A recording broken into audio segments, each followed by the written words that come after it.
All right, guys, it's time to discuss what I'm buying this month. Well, a little bit of a different format here. So make sure you like the video if you like getting the truth off the hype. That's exactly what you get right here in this channel.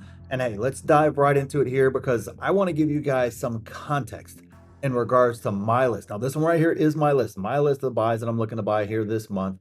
And I feel like this context is important to understand why I'm only looking to buy stocks that are on a massive discount. Okay, which means they're probably not going anywhere for a while, right? I'm not interested in the latest hot stock. So it just takes time to see gains in these stocks. I'm just not playing that other chasing game of trying to chase what's the next hot stock to pop off and all that other sort of stuff like that. So let me give you some examples just from 2025. Okay. Now, I know some of you guys don't like it whenever I give older examples, like, hey, Luke, I don't care about 2002. I want to know about now. Okay. Well, to be fair to my own list, let's just go back to 2025, where I was buying Google stock, and that stock had actually been on my list for years, but we're just talking about just simply that time frame right there. And we talked about exactly how the bear case around the stock and all the negativity was just wrong. And we knew that because we had proof in earnings. That's what matters. That's exactly what we were looking at. Search wasn't dying. You had double digit growth in search. So you can scream that it's dying all you want, but the earnings showed growth accelerating and the exact opposite being true. And we called it right here on this channel for years in regards to that. And even if you missed those really cheap shares years earlier under $100, completely understand that. It's hard to see it way back then, especially with all the noise. But even if you didn't jump on board back then and you didn't jump on board until the mid 100s, you were still up over 140% in just over a year in this stock. And I didn't buy it once it started running. That's whenever it seemed like everybody got interested in the stock overall. You guys right here on this channel, a lot of you guys are enjoying that sort of run, and it didn't make my list anymore. But I had years to build out a massive position before the run, and that's the key, right? What do you always say whenever a stock pops off? Palantir top pops off, and virtually every single comment that I saw that was like, "Oh man, I own it, but I wish I would have bought more." Right? That's how you don't buy more. You build out those positions, and you get a period of time of years to build out a position of stock. Sometimes it doesn't always work out that way. The stock will move up, kind of hits favor a little bit faster than we hoped it would, right? And move up. Sometimes they take a little longer and they don't hit favor as fast, and you got to wait a little longer before you get that pop up. But it's not unusual to see you buy the stock for years, 2, 3, 4 years before seeing a big run up. That's exactly what happened to Palantir, Google, obviously. And let's be honest, whenever those stocks are on my list, and I will just talk about Google from last year, um, all I hear is the sentiment around those stocks is terrible, guys. I mean, it's dead money, loser in the ARA, search is dead. I mean, those are very, very common comments that I get in the comment section down there. Why buy that when you could have bought, whatever the flavor of the month was? It was all very negative around that time, whenever you could buy it cheaply, right? And it's the same exact thing with SoFi. And I'm just talking SoFi 2025 here, all right? We're not going back to way back when, but same exact thing with SoFi, even though it applied way back then. Same thing now. My favorite comment that I'm still getting today is, well, yeah, you got a 20% move in a week, but it's gone nowhere since IPO. So, it's really just a terrible stock. And I'm like, well, that depends on when you bought it. So that argument is ridiculously silly and it applies to no one, absolutely no one, unless you bought the IPO and then didn't buy another share. So whenever people throw that example down there, or oh, on the 5 year chart, it hadn't gone anywhere, it's great. It only applies to anybody who bought on the high or whatever that day was on that chart and then didn't buy again the rest of the time. So it's completely irrelevant to most, if not all investors. There can't be more than 100 people out there in that exact scenario. So what if you didn't buy the IPO, but instead you bought it for, right? In the $4 range, and you loaded up and you didn't buy once it got up over four, you didn't buy anymore. There's a lot of people in that boat, a lot more than bought at IPO and never bought another share, making it a far superior example to the one about it going absolutely nowhere. And it actually shows it's an incredible stock depending upon when you buy the stock. To be fair, it has moved up and down, right? SoFi has been on that sort of journey, but prudent investing means you hold off when it's hot and you load up when it tanks. And that's how come you can have something to where, yeah, you're right, the 5 year chart shows it's pretty much gone nowhere. However, you can be on a quadruple up in the meantime on that same exact stock. So for one person, it feels like it's gone nowhere. And for another person, they're like, I quadrupled my money. Quadrupling your money in 5 years is unbelievable. You're crushing the market. You're crushing every investor out there if that's the case. So the same thing can be true regardless. So again, last year, 2025 was the perfect example of all of this. We were saying right here, buy like crazy when SoFi dipped under $10. Just buy and don't stop. It's a great deal. And then just a few months later, it rocketed up to over $30 and it came off this very list well before it ever got to that close to that price. That was, but the point being, I wasn't touching a share, and that's the journey you got right there in just a few months. But if you bought at the $9 mark or so, you were still up almost 100% today in just over a year in SoFi. And this stock hasn't gone, and that's not including, obviously, you were up a lot more than that if you wrote it up to 32 and then played the trading game, tried to sell in and out. Hey, more power to you if you can do that. I definitely can't do that. But the point being, still up 100% on that stock, and it hasn't had a crazy run up like Google has had so far, sustained run up. So when we do get that run, it will be an incredible gainer for us once again. And it was the same exact story with SoFi in regards to sentiment. When I said buy at $9, sentiment in my comments section was crazy negative.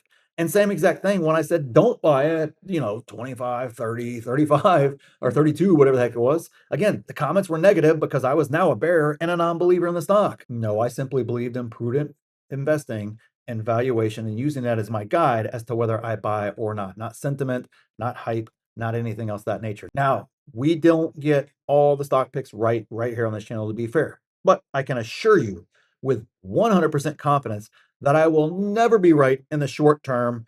And when I am, it's complete luck because I'm not chasing stocks. I'm not chasing hype. I'm not chasing momentum. I'm not trying to quote unquote find the next stock that's going to rock it up. I am looking for the best value in stocks that I understand on a high level that help me meet my goals in the end. That right there is what I'm looking for. And I know whenever they're on a significant value, it's not going to rocket up the next day, the next week, the next month. This could be a multi-year journey. I understand that, but I also understand that the further the journey goes and the better the fundamentals get, the faster, the harsher, and the more violent the move up will be. And if you don't believe me, just look right at what happened with Meta, Palantir, all the other stocks that we were looking, even JP Morgan, Goldman Sachs, stocks like that that just have, stupid moves that they don't have over the course of decades. You got it in a period of just a few years simply because they were beaten down and for no real good reason, and you had years to add to those stocks. So the moral of the story is if you are judging your investments themselves based on what they did this month, this week, this day, or even this quarter, and you're not looking at the fundamentals at all, then you are viewing them like a trader. And hey, that's okay. Maybe that's your strategy, but you aren't long-term investing at that stage. And if you are long-term investing, but still viewing things through that lens, you honestly are setting yourself up to fail as a long-term investor, most likely. It's not 100%. Nothing's ever 100% in the stock market. Very, very few things are. But that right there is what you are setting yourself up for. So I kind of wanted to have that frank discussion today because it's something I feel a lot of long-term investors are missing, and they're getting caught up in a lot of trading games, a lot of hype, and a lot of hindsight this and a lot of hindsight that, instead of understanding how to execute a long-term vision on a stock. Okay, so, and for those of you guys that missed the earnings flash sale, I heard you guys, I extended it just through today. So take advantage, get your free Fiscal AI membership that's worth almost $1,000, free courses, free coaching, all that other good stuff like that. Not going to spend a lot of time here on it. We'll talk more about it at the end, but that sale's extended to today, so make sure you take advantage before the price goes up. Down to the stocks that I'm buying here, and I'll try to keep this brief here because I know we've gone long so far. But the first stock is Amazon. And yes, it had a big pop up after earnings, well deserved pop up. It is still cheap. Now, I will not be adding it nearly as heavy as I was whenever it was under $200. And obviously, right in that, 200 to 250 range or so. But it's definitely still a buy in terms of just adding a few bonus shares here and there if we get any sort of weakness in the stock short term. In regards to Amazon, an incredible company. You guys know my thoughts on that. It's been on this list for a long time here. And it was, to me, the next one to run after Google. So far, it's playing out that way. We'll see how it goes coming in here for the second half of the year. But I'm extremely excited about everything that they're doing. The CapEx spend does not bother me at all. I'm extremely bullish on this stock. And so, yeah, I'm not going to add it nearly as heavy as I was before, but it also hasn't completed the run yet to a point where, it's kind of in a Google situation where I'm like, okay, I need to back off now. We're still undervalued a little bit here in regards to Amazon. So I'm happy to continue to add. And I also know, man, depending upon how Wall Street wants to take the CapEx through the end of the year, it could just get caught up in all the CapEx apocalypse, whatever the heck they're going to call it. Who knows? In regards to all that sort of stuff. Traders playing trading games in the end. All right. So the next stock that I'm looking to buy is Meta. And you guys know I've been bullish on it forever. And you've got to understand this ride with Meta. I was super impressed with their earnings. I really was. I think Zuck has learned his lesson on some of the stupidity from the metaverse debacle, and it just feels like they have a vision, they have a way to monetize that vision more importantly, and then really probably maybe even more important than that, they're already monetizing it within their ecosystem, and they're already seeing massive, massive, you know, savings that then translates to bottom line profits in regards to that. Still a lot of money to be spent, no doubt there. Still gonna be a rough year, I think, in regards to Meta because of that CapEx spend that's going on out there. But I do believe that they have their own vision. They're not chasing necessarily what everybody else is chasing. I believe it's part of a bigger roadmap per se. And for me, it's the clearest roadmap out of the Magnificent Seven that I've seen in regards to that, where there's a lot of synergies as opposed to a lot of different individual things out there trying to almost figure out what they want to do there. Now, that's not saying anybody else is bad or the vision is terrible or anything else of that nature. Just for me, a lot of the puzzle pieces are fitting together a little bit cleaner than some of the other mega cap companies. But that doesn't mean that they don't have a vision either, and it isn't there. I'm just not saying it as cleanly. Just pure opinion there. Take it for what you will. But either way, in regards to valuation, and I do think this one's going to stay beat down here for a little bit, just due to the capex spend and everything else. And this is kind of what Meta does. It kind of, goes on an epic run and then it comes back down. It seems like it goes up, it doubles up and then it comes down 25%. It doubles up and then it comes back down, 30%. It's just kind of what it does. So for me, I'm definitely continuing to add to that stock on any sort of weakness. And the final stock is SoFi. And I'm gonna be honest with you guys, I don't know how much longer SoFi is gonna stay on this list. If we get any sort of positive momentum coming here second half of the year, it's gonna go away from us. The problem with it going away from us at that stage, and I guess it's good news, right? For most of us, because most of us here have been adding and adding. We're well into bonus shares. We have so many different bonus shares. But as this run materialized, let's say we get a run to 32, by we'll say, Q1 next year. Just for example, I'm not predicting that or anything else of that nature. Let's just say that we do. I believe there will be fundamentals there to back that up to where that would still be a little bit overvalued, but it would not be crazy overvalued like it was last year whenever it hit that mark, where it was just ridiculous.